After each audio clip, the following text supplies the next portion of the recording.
Good morning, everyone. First, just want to start off by thanking California Forward for inviting us to present today.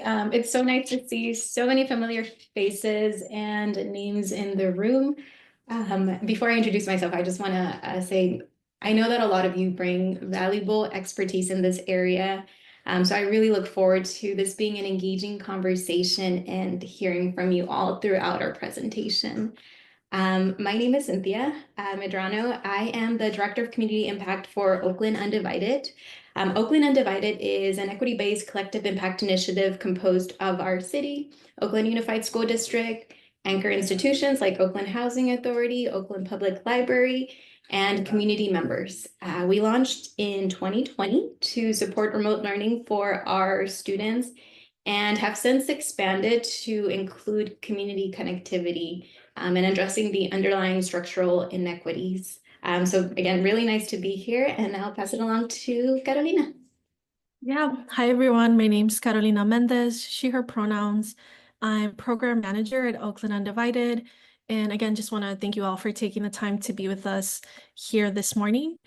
I can start by reviewing our agenda. Are we good with the, okay, awesome. Great, so as kind of, Cinthia had mentioned, we do want this presentation to be as engaging as possible. So throughout the presentation, please feel free to write any questions or comments in the chat, and we're going to try to address them. Just letting you know that this meeting will also be recorded and closed captioning is available if that's something that is of your use. So again, just today, what we'll be going over, who we are, a quick overview of the CPUC, just to make sure that we're all kind of understanding from the same level, and then going into engagement, what that means for us, maybe what that means for you, and then community engagement strategies. And then lastly, we'll have time for questions and answers. But again, at any point, if you have a question, feel free to just raise your hand or drop it in the chat. We'll try to monitor that throughout the presentation today.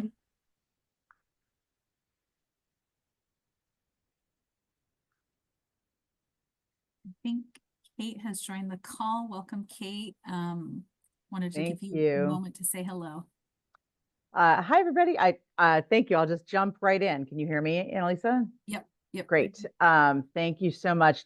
Really excited to see this group here. Just a quick welcome. I'm Kate Gordon. I'm the CEO of California Forward. And we are a statewide nonprofit that focuses on building a more sustainable and resilient and inclusive economy across every region of the state. And a big part of that, of course, is working to support regions in building that more inclusive economy. And we really see this work as a critical piece of that. This work is done on broadband for us through a grant from the California Public Utilities Commission, so first of all, thank you so much to the CPUC for the opportunity. We were one of 8 NGOs and tribal groups that received a CPUC Equity, Engagement, and Education grant back in 2024. And the program was really designed to increase participation of tribes and community-based organizations, particularly representing underserved communities in CPUC decision-making. I worked for a few years as a senior advisor to the governor in this administration. I've spent a lot of time working with the CPUC, particularly after the 2018 fires. I know how hard it is to understand CPUC processes, even if you are in the government, even if you have a law degree, which I do. And so I am hoping to learn as much as we are sharing here on this call about how to engage in those processes. We are really excited about the opportunity to be part of making that easier. Some of you may have been at the California Economic Summit last October in Sacramento, and we held a Broadband for All working session at that summit focused on this grant project. We had a panel discussion followed by a breakout table, discussions exploring ways to foster better engagement, more education at the CPUC. And now as a next step, we're taking what we learned at the summit. We're partnering with 2 exceptional experienced digital equity groups to present this training today and another one next week on the 28th. So today we're going to focus on general strategies and approaches for helping groups and communities engage with the CPUC. And then next Friday at the same time, 11 to 12, We'll have a training covering more formal engagement, becoming a party to a proceeding, participating in rulemaking, really some of the nuts and bolts of how you need to engage with those regulatory processes, which can be pretty technical. So next week, really focusing in more on that technical engagement.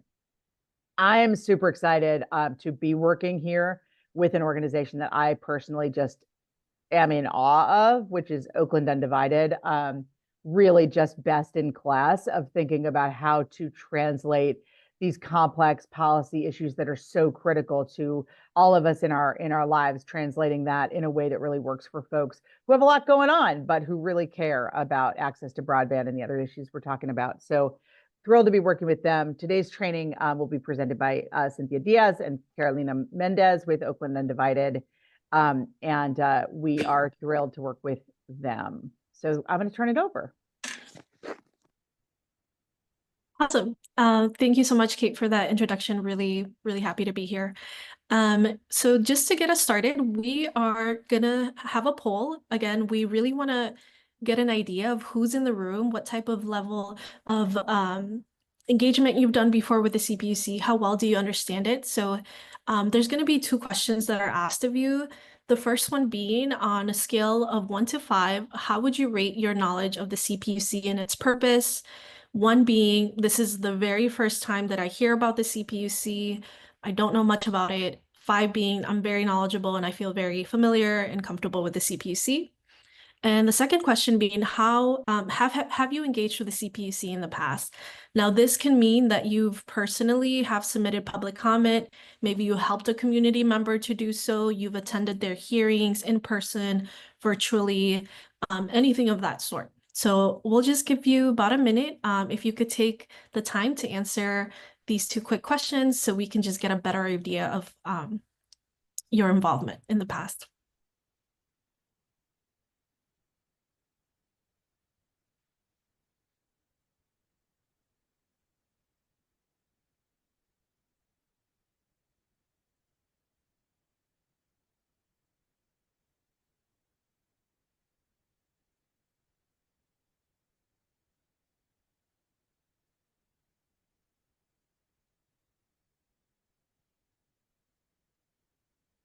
And Annalisa, you let me know kind of when it's at a good percentage so that we can share that. Thank you. It looks like we have a majority for both questions. There's 2 folks who haven't responded to question 2, so feel free to do that now if you haven't. It should pop up. You just scroll down to question 2, and I will give you about 10 seconds if you would like to do that. If not, we'll go ahead and end the poll and share the results.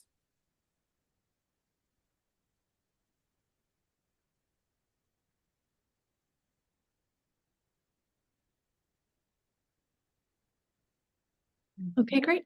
Yeah, I can see it on my end. Hopefully you all can see it on your end as well. It looks like a lot of people are at 3 or 4 as far as their comfort level with the CPUC, and majority have engaged with the CPUC to some level as well. So that's great for us to know.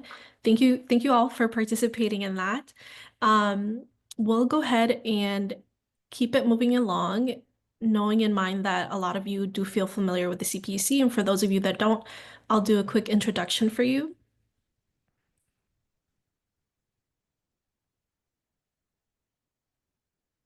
Awesome. Thank you so much, Annalisa. Yeah, so just to get us started, what is the CPUC? For a lot of you, it seems like you're already familiar, but it's the California Public Utilities Commission. They play a crucial role in overseeing essential services that millions of Californians rely on every day.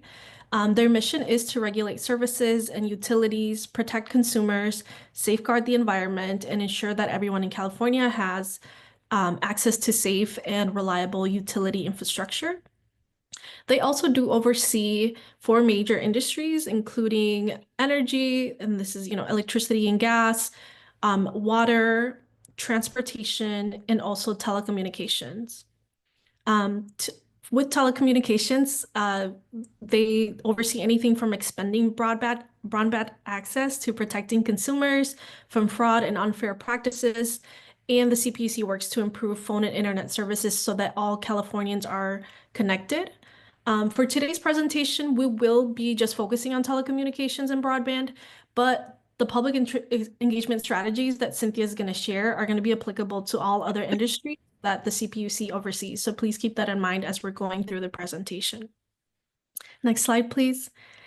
These are the 5 CPUC commissioners. The governor appoints 5 commissioners for 6-year terms to the CPUC and designates one of them as president. And so you can see here that Alice Bushing Reynolds is our current standing president for the CPUC. They also employ a lot of dedicated staff, analysts, economists, administrative law judges, and other experts in order to support their decision-making as well.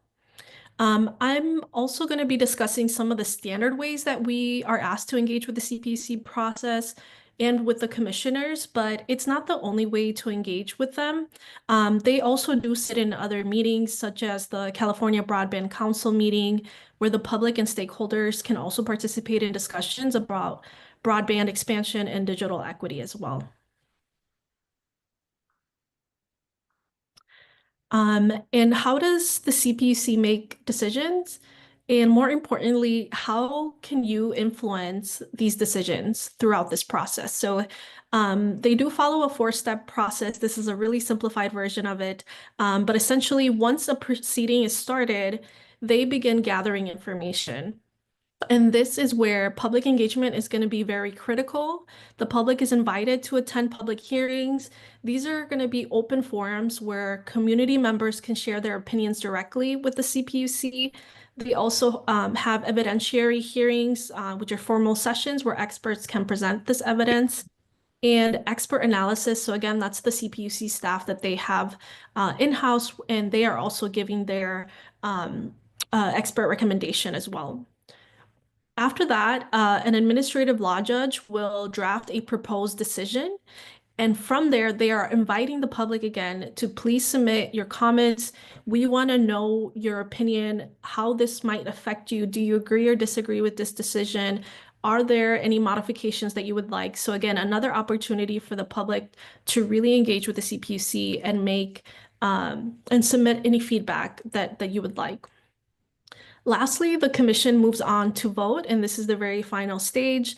The 5 commissioners, they're going to review the case, they're going to discuss potential alternatives, and then they'll vote on a final decision. And they're considering everything, including the public input, which again is where your community members can plug in. By participating in public hearing and comment periods, community members are able to directly influence decisions that impact their utilities, broadband access, and also infrastructure. So your voice really does matter.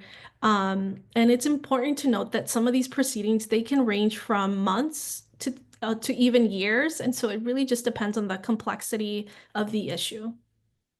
Next slide. So how can you get started, right? So you're aware of this process. Where's a good place for you to start? You can start by visiting the docket system that they have. This is where all the active proceedings will be listed. They also have other resources, and we'll be sharing this PowerPoint presentation with you afterwards. So you'll have access to all of these links, and you can definitely take a look at those. They do have a public advisor's office. This is an office that helps the general public engage with the CPUC. So this is another great place to start.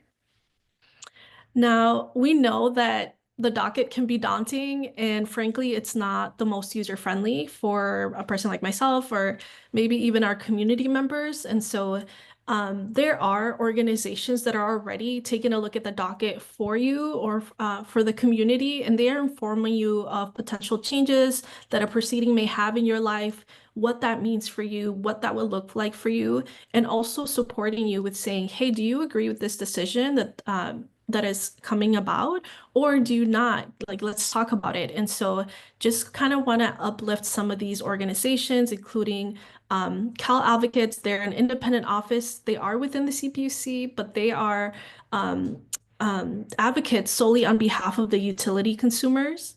Also, Turn is another great one, and they are also advocates for consumer protections and fair utility rates. And so they're already monitoring and closely following these proceedings on your behalf. These are just some examples. I'm curious if any of you know of other organizations, if you can drop them in the chat so that we can also be aware of other organizations that we should be following. I definitely recommend looking at their websites, subscribing to their newsletters, checking out their social media. These are ways that we can really digest this information so that it can be simplified. Thank you so much, Natalie. Della, Cade is another great one as well. Center for Accessible Technology, amazing. Thank you guys for sharing. We definitely want to make sure that we are turning to organizations as much as possible, because again, some of these systems are not as user-friendly. So, and we can go to the next slide, please. Great. And how to get involved. So once you find a proceeding that is of interest, or if you have an idea of a topic that you would like the CPUC to address, you can follow these steps to submit a public comment, or you can reach out to the organizations that are listed in the chat, just to get a better understanding, like, hey, this is an issue that I see in my community a lot. Is there anything that I can do about it? Can we go to the CPUC? What will this look like? And so, yeah, another great way to be involved. Thank you. Next slide. Sorry, this slide. Be the Bridge. So this is a beautiful showcasing. And now that I've discussed kind of the main standard ways in which the CPUC is asking for all of us in our communities to be involved with their processes, unfortunately, we know that more needs to be done in order to make that connection possible between our impacted communities and the decision makers. So all of us are uniquely placed in a position to be a bridge when it comes to connecting our community to the CPUC decision makers. There are additional avenues that we can take in order to engage the community and really close that gap. So in the rest of this presentation, we're really hoping that we can make that connection of how our organization has focused on building that bridge for our community, and also how you can use some of these strategies to do the same in your community. I also just want to mention that the solution is not only for us to be a bridge. There are structural changes that need to be made. In all honesty, there shouldn't need to be a bridge need to be made between the impacted community and the decision makers, and we know that. And so we just want to honor that there are changes that could also be made from the CPUC to eliminate those barriers. Next slide. And just as a reminder, today we're just going to be focusing on the general engagement and communication strategies.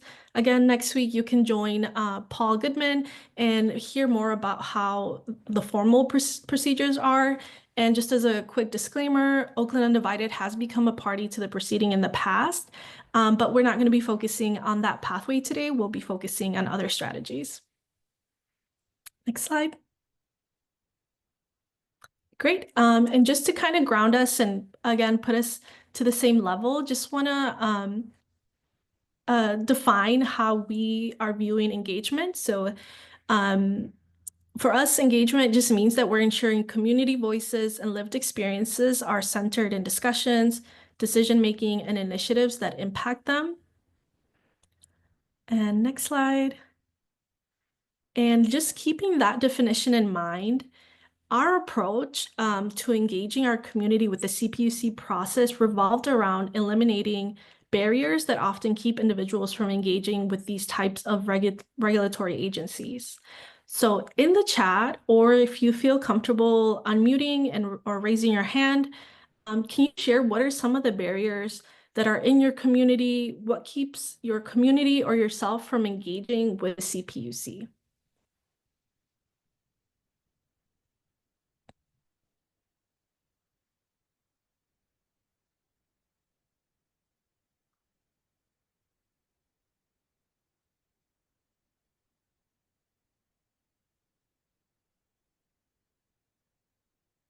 Okay, I'm seeing fear of engaging with government entities, especially for undocumented populations. Thank you for raising that, Patrick. That's 100% true and really, really important.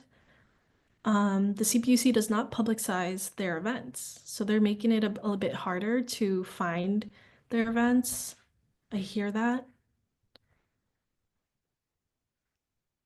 Awesome. Anybody else? Does anybody want to raise their hand? No pressure. Exhaustion, advocate fatigue. Yeah, that's real.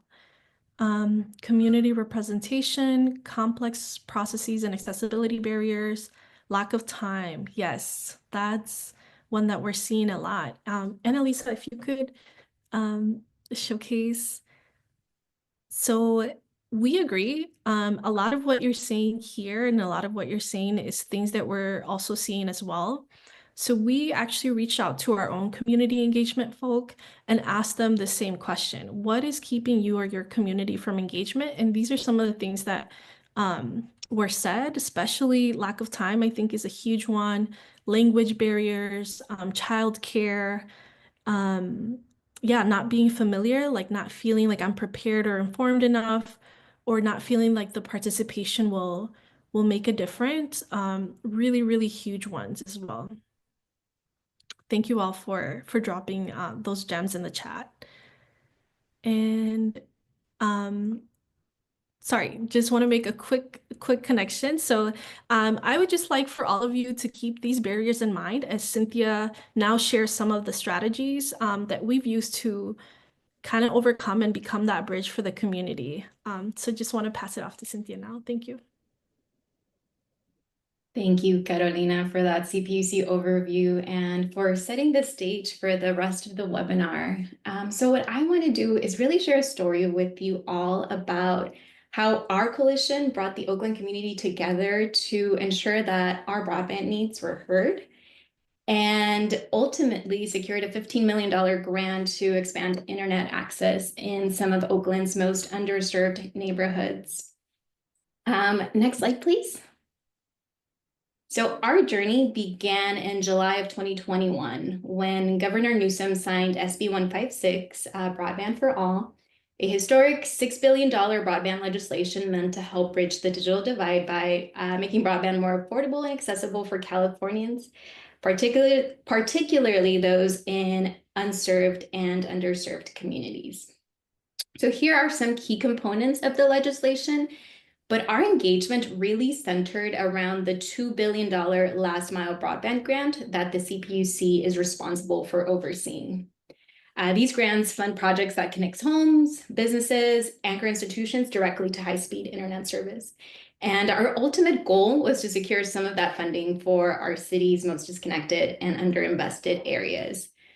And this came with major challenges because, as a lot of you in the room know, the PUC was using data that ISPs provided to determine where these investments needed to be made.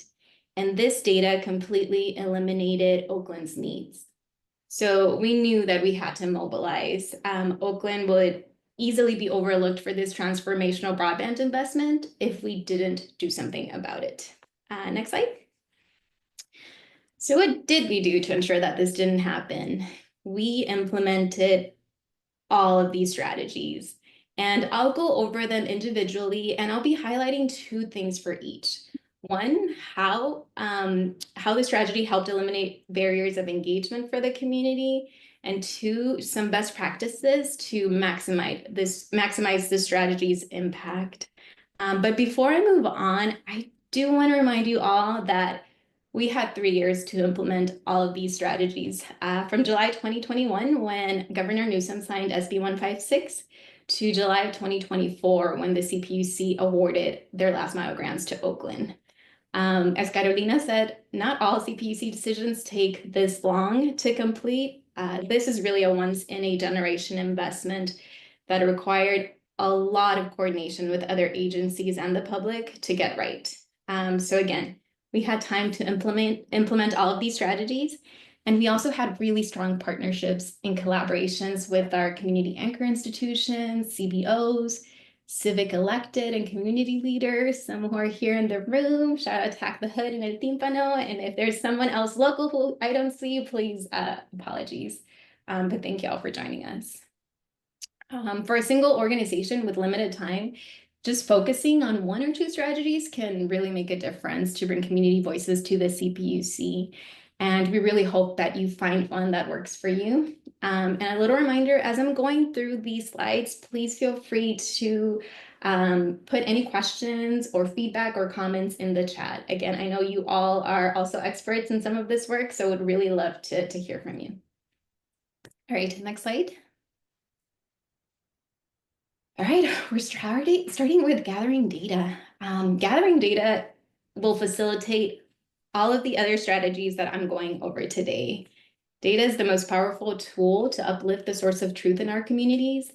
And the good news is that the data that supports the challenges your community is facing most likely already exists. And has either already been collected by you or someone else. Your role is really about compiling it. The data that we use to show the CPUC the need for public dollars to improve Oakland's broadband infrastructure already existed. Some was data that we collected throughout the years just to understand the broadband needs of our community.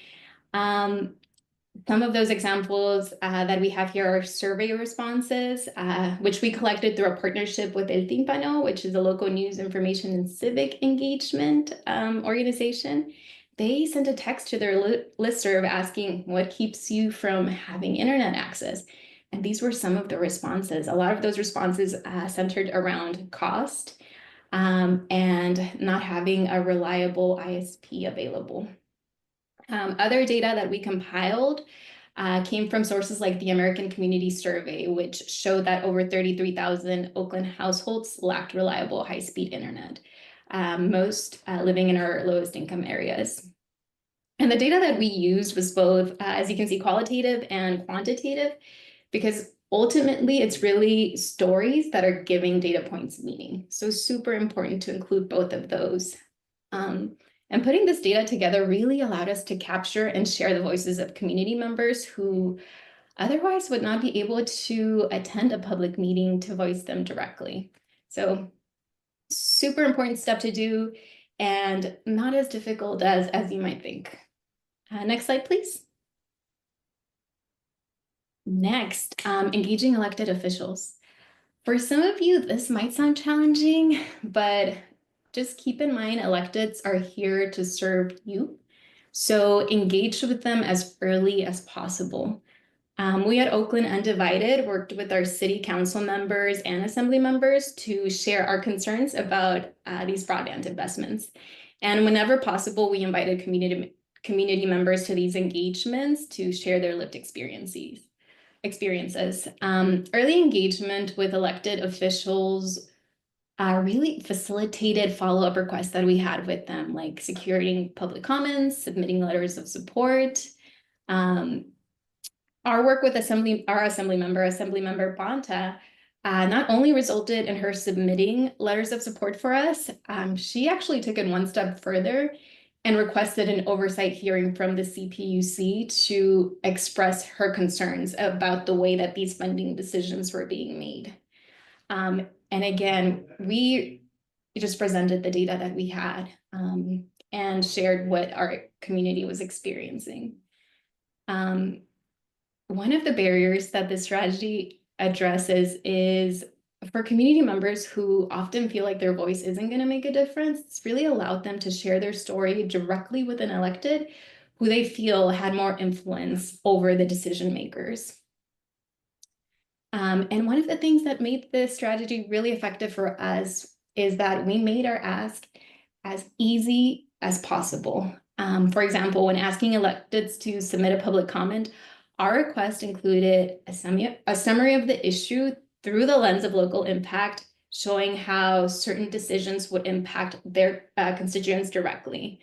Our proposed solution, suggested talking points, and the instructions on how to submit comment. So if we were asking them to call in, we provided the phone number, the access code, everything else they would need. If we asked them to join via Zoom, we provided the link. So again, making it easy. They had everything they needed in one email. And here you'll see that there's a few highlighted samples. We sent California Forward a folder where you can see templates and examples of some of the material that we are referencing to. So you'll have access to that later on. Next slide. Oh, and you'll have the slide deck too, so you can play these videos, which I definitely suggest you take some time to do later. Our next strategy, giving public comment. As a bridge, we have two responsibilities here. One is to give public comments directly to uplift the truth from the truth we're hearing from our community, and two is to help remove the barriers that is keeping our community from giving those comments themselves. As some of you mentioned in the chat, one of the barriers that keeps our community from giving public comment is lack of information and just not knowing when, where, how.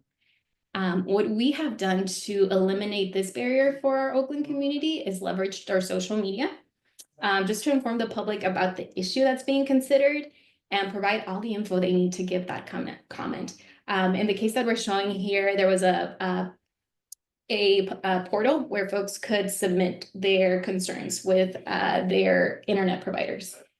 We also reached out directly to members of our community who had expressed an interest in doing this, to share the when, where, how, and provide some talking points in case they just didn't know where to start. Next slide, please. And we've been really effective with our asks and have had council members, our previous mayor, and many members of our community submit these comments. And this wasn't limited to CPUC specific meetings. We've given public comments during California Broadband Council meetings, Middle Mile Advisory Council, and other hearings where commissioners sit. I'm actually really curious here, for those of you who've said you've engaged with the CPUC, did any of you give public comment, and are you open to sharing what that experience was like? Feel free to write it in the chat, or if you want to unmute yourself. Samia has her hand raised, Cynthia. Yeah, Samia? Hi, sorry, I'm a little under the weather, so I'm off camera, so don't mind my voice, but I've had the opportunity to give public comment with OU support. So you kind of just went over it, Cynthia, but you all really made it easy. So being able to have all the information at hand, understand exactly what the topic is, you know, the OU meetings that you all host where you all are sharing information in advance. I think sometimes it can be intimidating to speak in those spaces and to know whether what I have to say has value. So to have the support of OU and just outlining some talking points, I think was really supportive and made it a low lift opportunity to be able to be an advocate, even though I couldn't be there in person. So I just really appreciate all the work that you all do. Thank you, Samia, and thank you for all of your support. Anyone else? Natalie, yes, you've yes, virtual public comments during the brief proceeding on their website, because someone sent me the direct link, and even then it was intimidating because I wasn't sure my point would get across. You know, I definitely hear you all. This is a powerful and underutilized opportunity, and one of the things that we've noticed is that our comments often stand out because they bring a perspective, and y'all can maybe speak to this, that commissioners don't usually hear. Commissioners are usually just hearing from industry voices, and you really have to think, if our community isn't calling in, that's the only narrative that they have to go by.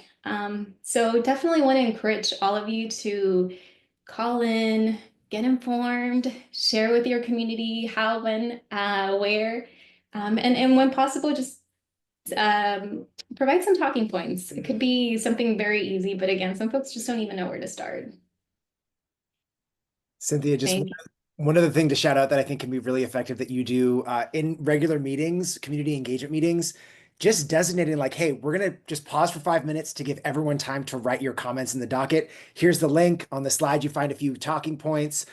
Just like actually carving out that time in people's busy day during an already pre-scheduled meeting for them to type up a few comments. So if you have existing structures where you're bringing people together, even allocating a few minutes to give people time to do it can really encourage participation as opposed to giving them a homework task when the meeting's over. Thank you for lifting that, Patrick. And Elisa, if you can go back really quickly, one of the screenshots that I have here is one of the slides that we presented during that meeting, where we are explaining what the issue is, what the goal is, and giving folks that time to submit those comments. And that's really when these members of our community, Sam and Jamie, provided those comments. So thank you again, Patrick, for lifting that. All right, Annalisa, you can go to the next one. Thank you. And thank you all for putting your responses here in the chat. It's great to hear that there has been so much engagement here. So our next strategy, submitting advocacy letters. OU has submitted advocacy letters signed by multiple members of our community. And this strategy has allowed members who don't feel prepared or informed enough, or who just don't have time to engage with the CPUC. It's an easy lift, and it allows our coalition to present a united front, showing that this is an issue that is affecting all members of our community. And oftentimes, this is what our asks look like. It's short, gives a little summary of what the problem is, what our proposed solutions are, and it makes it really easy for folks to participate. All we're asking them are reply with a yes, so that we can include your name in that letter. Next slide, please. And we have emailed several letters to the CPUC with dozens of signatures. And these are some of the things that we've found to be really effective in those letters. One that I want to highlight is the second one that you see here. Be specific about the ask. This is one of the best opportunities. You have to be clear and specific about what you want. So make sure you do it. Oftentimes folks are just saying like, this is the issue I'm having, but not really being clear about what they want the CPUC to do to address that issue. So take advantage of this letter that folks are signing, that folks are reading, and include that. Next slide, please. Next, host a commissioner in your community. For a lot of community members, this might be the only way that they have to engage directly with a commissioner. This could be due to transportation issues, lack of time to make the trek to Sacramento, or wherever the commissioners are. And if that's the case for your community, consider utilizing this strategy. One thing that I don't know a lot of people know is that all commissioners have a link to a form where you can request for them to speak or attend your event on their CPUC page. Patrick, if you could share that link in the chat, that would be great. Yeah, just take advantage of that. OU hosted a Commissioner Hauk for a roundtable discussion and a visit to one of our multi-dwelling units. These are sites that still rely on outdated copper cables for internet connection. And seeing is believing. So we wanted to ensure that the commissioner had an opportunity to see what a lot of our community members were still relying on for their connection. And during the roundtable, next slide, Annalisa. We invited about 15 community members who were able to speak to their broadband experience and who could present data that supported our asks. All members who attended received a briefing memo that gave them all of the information that they needed to feel prepared to engage in this conversation. And again, we provided a template of what this memo looked like, but this is some of the information that was included there.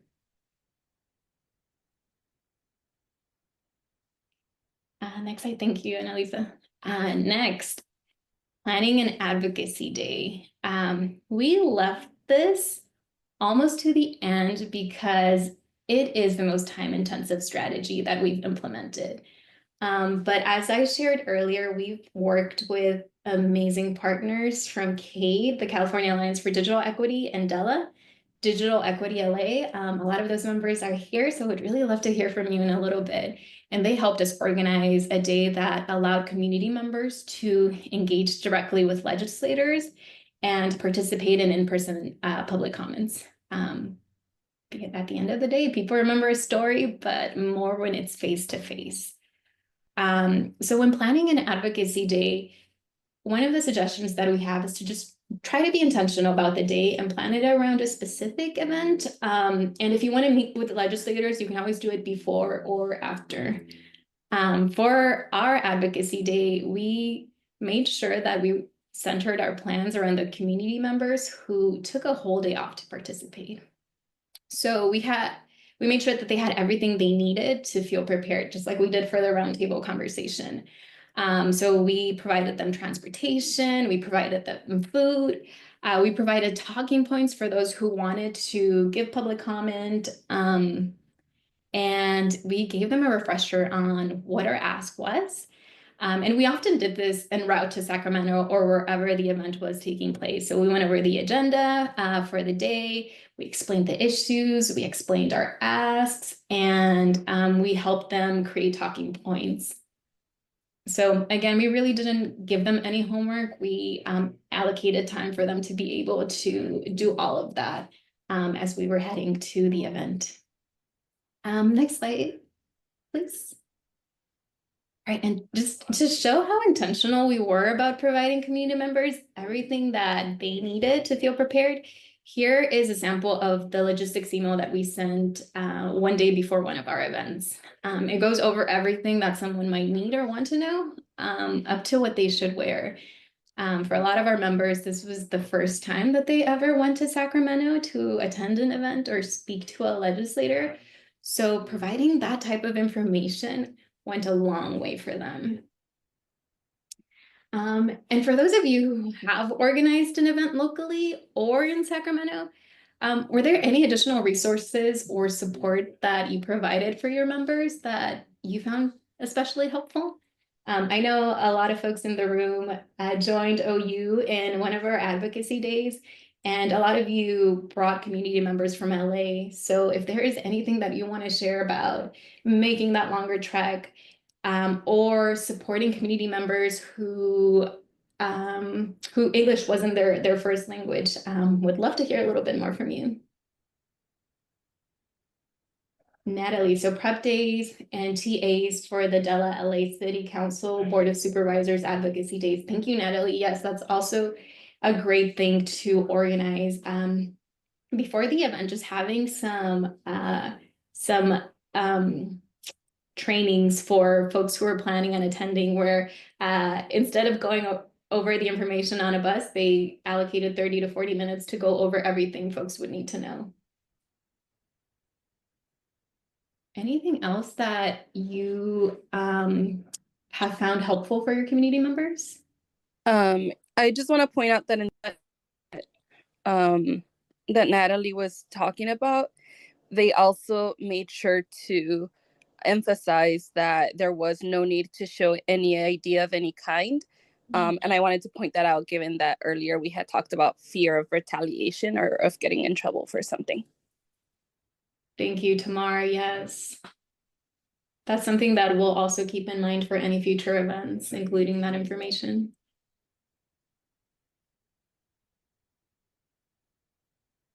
In the chat, Calvin shared that the Regional Broadband Consortia incorporated legislative advocacy as a key priority in their plans, as well as county legislative agendas. Thank you for that, Calvin. This is less on the prep side, but on the after the event side, I think the second advocacy day, the third kind of community engagement, it gets easier each time a community member joins. So how do you get them to come back? I think one is like gratitude. Two is making sure that they're made whole, right? If they had to pay 25 bucks for a lift to get to the location, that they're not incurring expenses. But I think the third is like celebrating impact. Because you came on this advocacy day, because you did X, Y, and Z, this is the result. Success begets more success, and finding big wins, small wins, even something like, the next time I saw that legislator, they brought up the story that you shared. Knowing that their time was really meaningfully spent. So then the next time you say, hey, we're going back up, they say, oh, bet, I got this in the bag. Cannot recommend enough any opportunities to close that loop, to shower them in gratitude and to really uplift their impact. So they know like, hey, you made it all the way across this bridge, this massive chasm, like you got to the other side and you did really important work to bring your whole community over to the other side as well. Thank you, Patrick, for sharing that. On the chat, I'm also seeing Stephanie. I support a lot of Spanish-speaking community members, and we do a couple of prep calls and make sure any information related to the Advocacy Day is translated for them in Spanish. Thank you for sharing that, Stephanie, and thank you for doing that.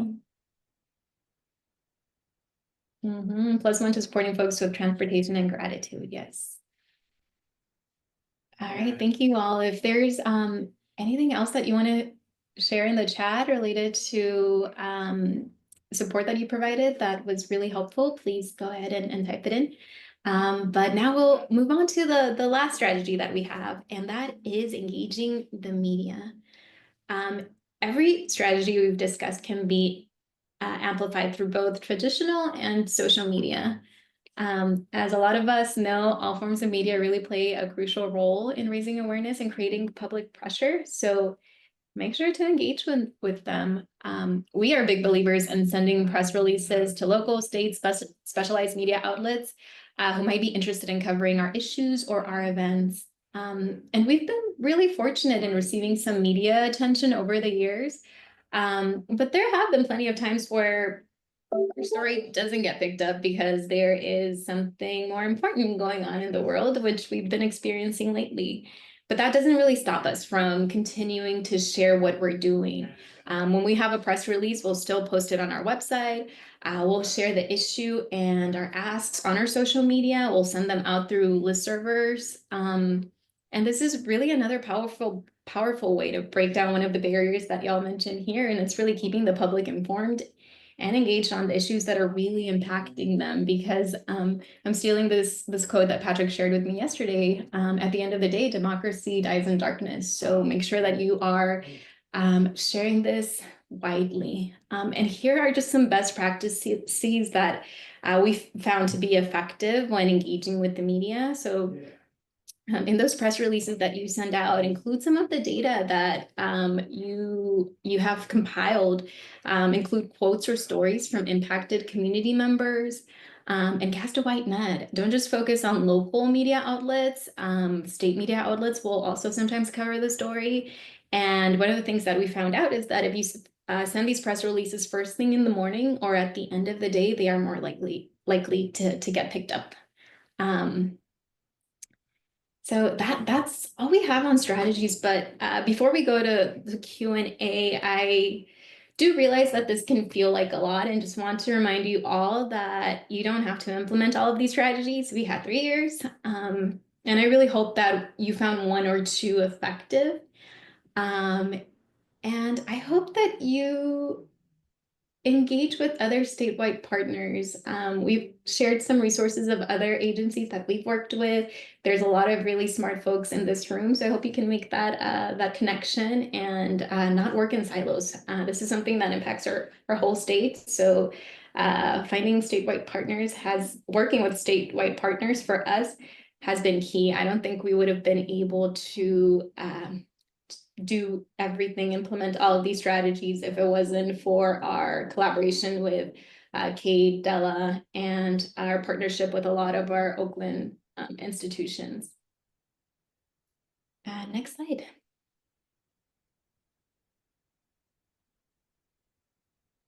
Great. And yeah, these last 8 minutes would really love to hear from y'all. Any questions, any comments, anything that came up for you as we shared some of these strategies? Or anything you can add to what, maybe another strategy that we didn't include here that has worked for you?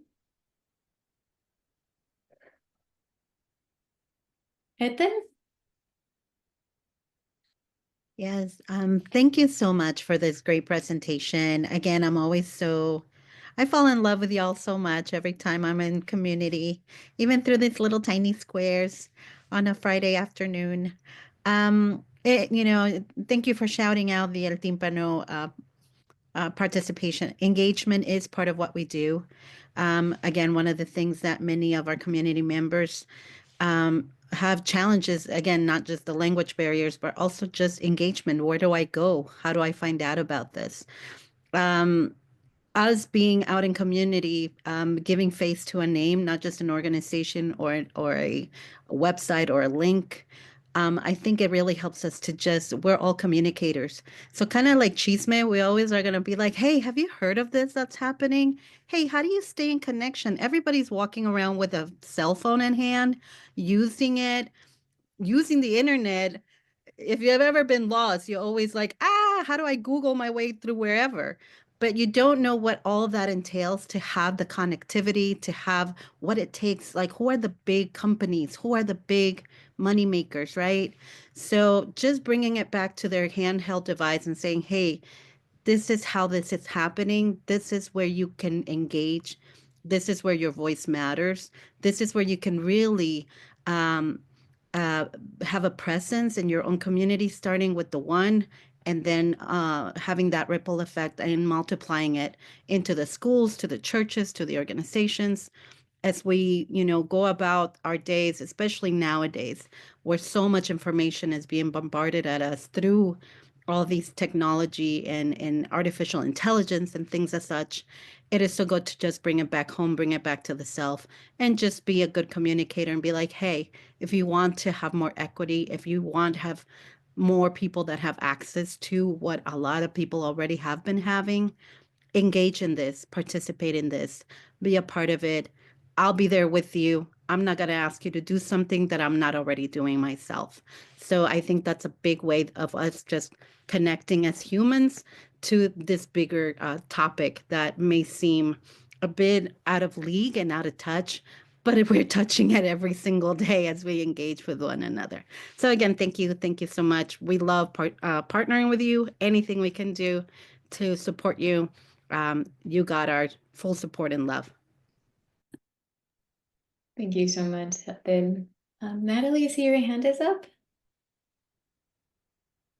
Yeah, just two things. One, great presentation, all of that information. It's crazy to hear that this work has only been happening for 4 years and there's so much impact that has been made. But I just wanted to also emphasize that I saw the funding source also come up in the chat, and also wanted to speak that from a foundation perspective and really tap into local foundations who have really been the backbone in supporting these local advocacy efforts. And I think it really shows across the state of how much power is built locally and how much work has been done because of the coalition strength. So that's one thing that we've learned, is to really tap into foundations and local funding sources that could really uplift local stories, which then just elevates to the state. So really want to congratulate OU and just being great partners in this work. And over the past 4 years, it really has shown what that could look like. Thank you, Natalie, and thank you for addressing the question about just funding sources. If folks have any particular foundations that they want to just put in the chat so that people can look into them, yeah, please go ahead and do so. For us, again, California, gosh, I don't know why I'm drawing a blank. Community Foundation has been super, super helpful in helping fund some of the work.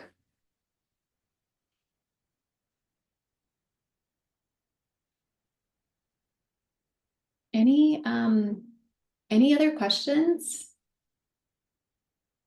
or comments, feedback?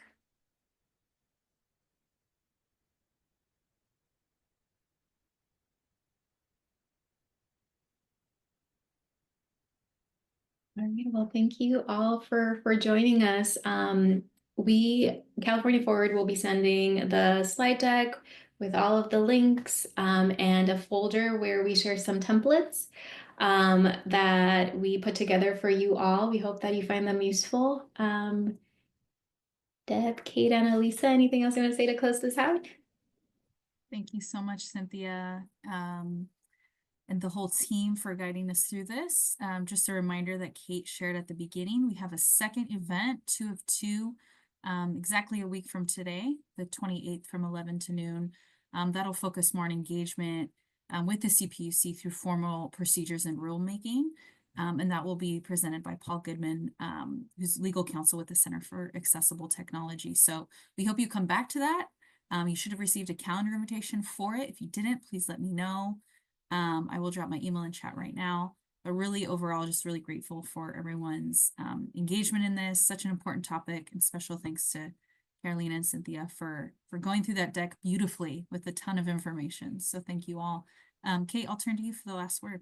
No, just wanted to say the same thing. Carolina, Cinthia, amazing. I learned a lot and feel much more confident than I was at the beginning of the hour on engaging. So really appreciate you, particularly your notes about the specificity of letters being really important, about doing that research so that you can really present a case on what's happening in your community. Really, really helpful. And I just think the more we can have voices from communities be the voices at the PUC, the better, and the more powerful. So thank you, Patrick. Special thanks to you for just leading the work and everything you're doing to make all of this more accessible to Californians. So thanks so much, everybody. Appreciate you all.